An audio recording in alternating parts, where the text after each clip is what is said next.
We bet that even if we offered to pay you a hefty sum to go back in time to World War II and to get yourself imprisoned in the Auschwitz concentration camp, you'd probably answer, no way. This is assuming that we have access to our own special time portal, which, for the record, we do not. Ignore the hidden machine behind the curtain. Nothing to see here.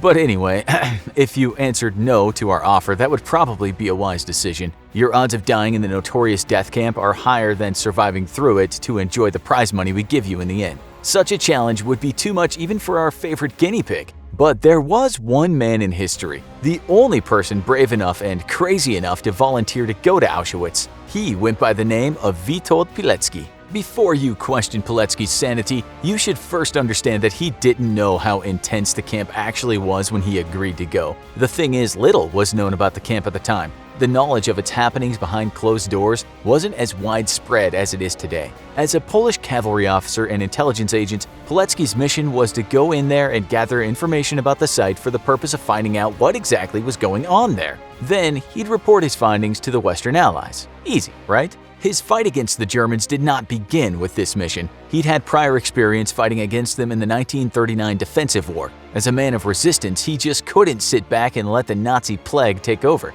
He felt compelled to do something about it, and that's why, when he heard about the open position to be sent to infiltrate the camp, he put his best foot forward and volunteered. What a good sport. Talk about taking one for the team. Pilecki orchestrated and presented his plan of how he was going to infiltrate the camp, gather information of its functions, and organize a resistance movement within its walls. This plan was approved. It seemed relatively simple, and why wouldn't the prisoners want to join the resistance? Well, knowing what we know now, in hindsight there are some major flaws with this idea. That is, the prisoners would have likely been very malnourished, physically weak with broken spirits, and some on the brink of natural death. Such a resistance movement couldn't possibly make a dent on the impact against the Nazis, right? Unless perhaps you didn't fight back with physical strength, but rather came up with a cunning plan using mind over matter. But how would this be done? That would be the challenge for Pilecki to figure out once he was there. His plan was put in place on September 19, 1940, when he purposefully entered an area where he knew the German army was rounding up Polish civilians. He carried false documents with him, registering under the name of Tomasz Serafiński.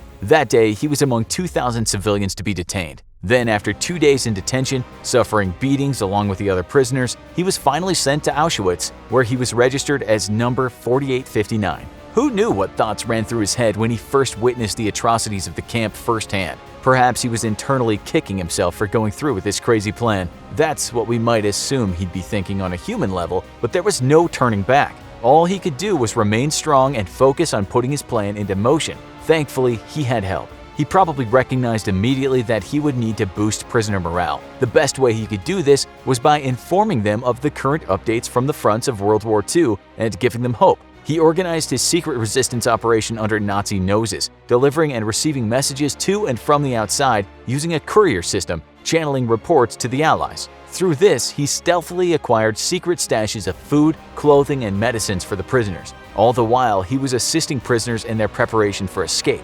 Thanks to his efforts, it was as early as 1941 when he'd informed Britain and the United States of what was secretly going on. The Nazis were actively exterminating Jews. Yet, one matter that remains questionable has to do with why nothing was done to end the mass murders that were learned about so early on, particularly by Winston Churchill. Perhaps Britain thought to approach the atrocity with tact and strategic maneuvering, but realized they couldn't manage it until they'd won the war. The matter is unclear. Pilecki, however, didn't yet realize that the Allies had no intention of liberating the camp. When his underground resistance group learned about the gas chambers by 1942, they scurried to come up with different plans to liberate Auschwitz. One plan involved the idea of bombing the walls and having Polish paratroopers fly in from Britain. But once Pilecki realized the truth that he was on his own, he decided he would have to find his own means of escape.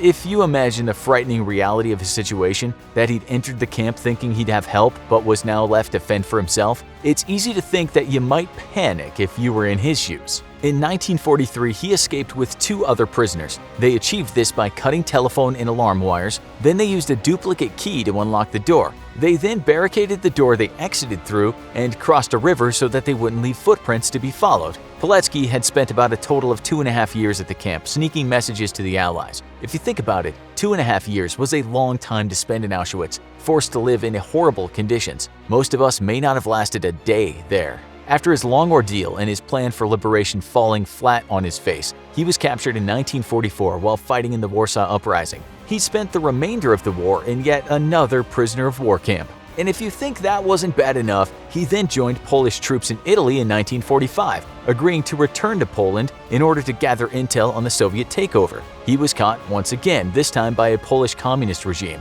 It was during this time that he was interrogated on his espionage and tortured severely. After a trial, he was given 3 death sentences. Yes, that's right, not just 1, but 3. With this, Pilecki's heroic career ended with his execution on May 25, 1948, at Warsaw's Mokotów prison. He was killed by gunshot to the back of his head. A sad end to a very brave man who'd survived Auschwitz. He was 47 years old. It wasn't until much later in 1989 when the secrecy behind his true heroism emerged into public knowledge upon the collapse of communism. Well after his death in 1995, he received the Order of Polonia Restituta, and in 2006 he received the Order of the White Eagle, the highest Polish decoration. Pilecki was one of many Poles who'd helped Jews during the Holocaust. Many, like Pilecki, paid the price of their heroism with their lives. There are a lot of people like these who did not earn the recognition they deserved. They performed acts of goodness without anything to gain in return, and they should be honored.